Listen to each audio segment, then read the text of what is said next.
Hi everyone and welcome to Europe in December. 2020 has been an eventful year. Prior to exploring some lesser known destinations in Mexico for 10 weeks, I spent the year's earlier months in Eastern and Southeastern Europe. From my beloved and gritty Belgrade and equally impressive Niš in Serbia to my COVID sanctuary in Belarus. Not to mention the statuesque Skopje and the picturesque Ohrid in my most surprising destination of the year, North Macedonia. Over the next 4 videos, we'll be exploring 2 cities in the Baltics which are often ignored by travellers in Europe. Tallinn, Estonia, the pretty sibling of the region, brings you everything Western Europe offers at Christmas and then some. Whilst Riga in Latvia, Tallinn's upfront and straight to the point counterpart, brings with it a wealth of incredible architecture and mind-blowing food, along with a harrowing past consisting of power and conquest, unwarranted occupation, and ultimately, independence. Christmas magic, chocolate box old towns, ginormous markets, and a history you may not know anything about. It's time for part 1. Prepare to fall head over heels for Riga.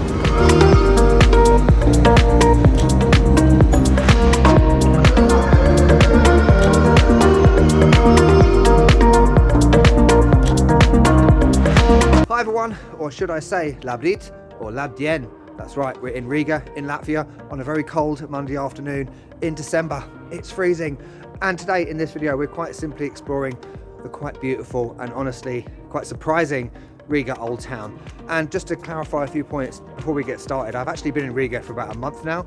I was in isolation for 10 days, then I was working, then I was sick. So I'm only getting a chance now to come out and film. So on that note, let's get going.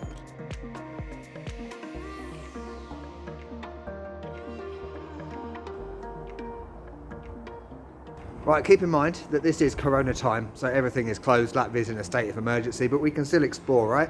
And we're starting off by a medieval restaurant. This is Rozina Iela. Iela is street in Latvian, a bit like Ulica in Russian. And to start off with, I think a lot of people don't know much about Latvia, and honestly, I didn't know a huge amount before I came here, so it's been interesting to learn. And it's one of the 3 Baltic countries along with Estonia and Lithuania. Latvia is the middle one. And the history in Latvia is quite honestly beyond insane, ridiculously complex. It's kind of on a level of complexity that I would compare with someone like Serbia, and I think you kind of need a degree in Latvian history to fully appreciate and understand it. Okay, behind me is an example of the awesome architecture on offer in Riga. Blue, sort of old style, ye olde kind of feel. It's a restaurant, I think, Alpen Rose. It's got like the Christmas decoration around the outside. Christmas is coming. Let me know what you're doing for Christmas, people. And I was going to say, in terms of Latvian history, there's a really good link I'm putting down in the description below if you want to know more. It's actually the website of the KGB museum. We're going there in the next video, people, and it really gives like a comprehensive, detailed account of history both during the war and post-war. This street was used in the Russian version of Sherlock Holmes, unbelievably, and I think in other movies it's like doubled for Paris and doubled for places in Sweden. Yeah, amazing. It has got that kind of chocolate box feel. That's one way I would describe Riga Old Town. It feels very much like sort of Salzburg in Austria. I was there earlier in the year, and also, yeah, like I said, places in Paris. Cobblestone streets, these cute, quaint little shops and narrow streets. It really is kind of Europe's hidden gem in a way, at least for me.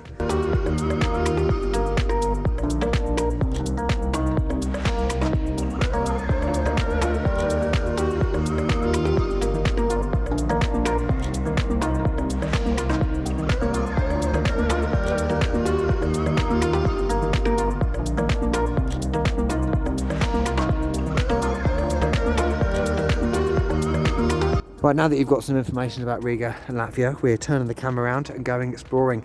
A lot of the architecture in the old town is Art Nouveau in style, and these 3 buildings are kind of an Instagram girl's dream. You see a lot of girls coming here at the weekend doing their Instagram shoots. These are the 3 brothers, quite simply because they're 3 different styles of architecture built at 3 different times. So you've got one which is green, very narrow, one a pale yellow with the date on the facade, 1646, and then that one there is extremely different in terms of style. Wowzers. So it just goes to show the stages of development architecturally in Riga. Right, I've taken a seat outside this closed restaurant, deserted Riga during Corona time. And in terms of recent history, obviously Latvia was part of the Soviet Union. I'm talking sort of in the last 100 years. It was the Latvian SSR, the Latvian Soviet Socialist Republic, along with Estonia and Lithuania as well. But the history of Latvia is obviously more complex and in-depth than that. It was part of the Hanseatic League going back to like medieval times. It's on the Bay of Riga, so of course there's a great history with shipping and trade and fishing, that sort of thing. And the Hanseatic League was basically a collective of cities in this region that were once under German control that worked together in relation to trade and fishing and industry. Hi, Han.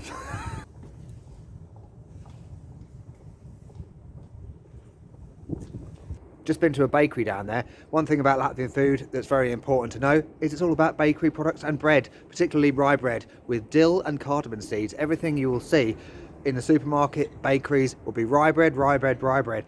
It's everywhere. And also they sell zephyr in that shop. I had them in Minsk, you might remember. These small marshmallowy, strawberry and other flavour things. Absolutely beautiful. Very common in Russia, Belarus and the Baltics. Okay, this is another popular tourist spot in Riga. Excuse the workmen in the background. This is the House of the Blackheads, built in the early 1300s. It was once a guild for merchants and fishermen, and it was destroyed in the Second World War, which is a common theme you will find in Riga. It was rebuilt in 1999, and it was once the home of the president. He moved his offices here in the early 2010s, I believe, before he moved to Riga Castle. And we've got a Christmas tree over there, and the bridge in the background goes over to the other part of Riga. There's a library over there. We'll go over there in a second. Night is falling, which means the Christmas tree lights are going on. It's exciting. Christmas is coming. I'm not really much of a Christmassy person, but this year, after 2020, I am. Look at the nice Christmas tree. And I'm going to have to start doing Christmas music and videos, aren't I? Look at the light on the buildings. It's really special. There's the House of the Blackheads, once again. Interesting building. Lots of interesting architecture in Riga Old Town. I love it. Just walking up another quiet cobbled street. That's the thing, the cobbled streets are awesome in the Old Town. And I was going to say, in like about more recent times, and the things that have kind of struck me about Riga is about the people and language. So I've read different percentages that, you know, a certain percentage of people in Latvia are Latvian. Obviously, because of Soviet times, there's also a percentage of Russians. And it's very interesting how younger people, particularly younger people and younger adults, speak 3 languages. It's ridiculously impressive, you know, Latvian, Russian and English. And particularly older people, like older taxi drivers, you'll hear them speaking Russian. Здравствуйте, спасибо. And the thing I would say as well about being a digital nomad, a lot of people ask me this question, you know, what's Latvia like in terms of being a digital nomad? I've got to say, it's one of the best locations in Europe. The Wi-Fi is fantastic. And the thing about English, the one way I kind of judge a country or a city about whether it's good for a digital nomad is about the English level and whether I've actually had an English student in Latvia. And over the last 4 years, guess how many I've had? 0.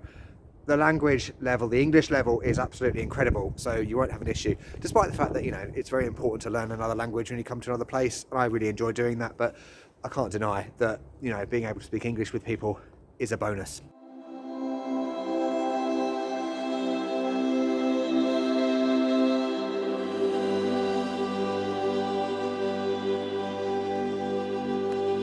Right, I'm hiding down a little back alley now because of the wind, but I'm showing you now St. Peter's Church. Absolutely awesome, very high, grand church in Riga. You can't miss it. It's all over the city. I think you can get up there. It's like a 72-metre high panoramic view of the city. Awesome. Obviously it's closed at the moment, Corona time, and I believe it was built just like many churches and cathedrals, just like in Mexico. Many of you are my Mexico viewers.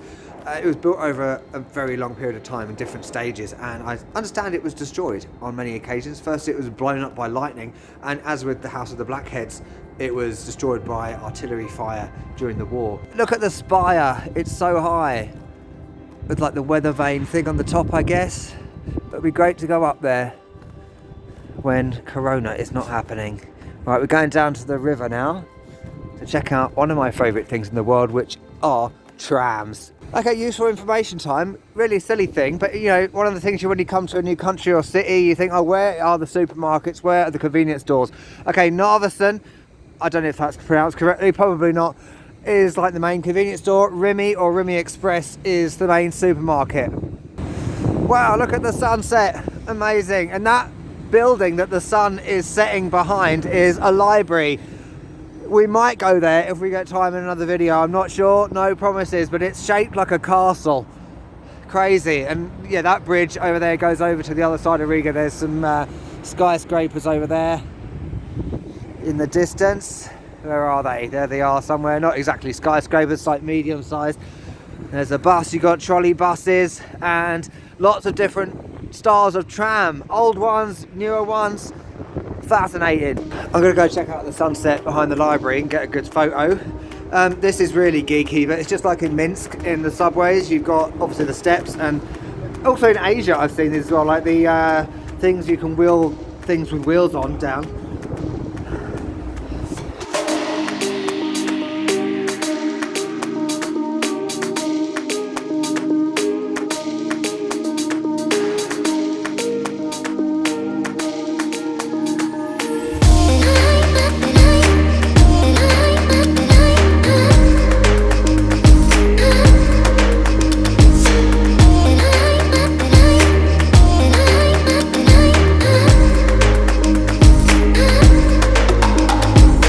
Anyway, these tram shots I'm showing you are actually from a few days ago because it's just so windy down there. I can't speak and talk and wind at the same time, if you know what I mean. But yeah, these trams, why do I find trams so special? It's probably because in London there aren't any trams, or there's ones in the south of London, but they're very modern and they haven't got that historical aspect. I think the ones in Riga date back to 1901.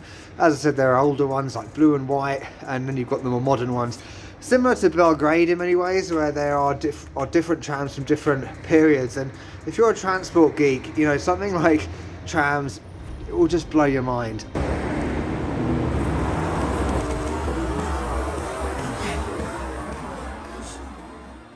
So we're ending this video down by the river and watching birds fly around in the sunset, waiting for the Christmas tree lights to come on. And it's cold, and there's no denying that this video has been incredibly difficult to film, not only because of wind, because of cold, because of freezing weather, and also things being closed. But that's old news now. This is 2020, things are closed. But places and things may be closed, but the world is open. A lot of people are reluctant to travel, to go outside even, for obvious reasons, but we can still do it. And it might seem crazy coming to Riga in December, but that's life. You can still marvel at Europe's, you know, largest example of Art Nouveau architecture. You can still walk around an awesome old town, colourful, beautiful and quaint. You can still look at trams. We can still find enjoyment in things despite the conditions we're in. So thanks for watching. That's Riga part 1. Part 2 is coming up, which I'm going to be honest with you, I already filmed before this one. So that's YouTube life, right? It's a banger. History overload. And the third one, as I said, will be from the Central Market, and then we'll be going to Tallinn in Estonia for one special last video in the Baltics before we move on. So hope you've enjoyed this video, and I'll see you next time. I need to get home into the warm. I'll catch you later.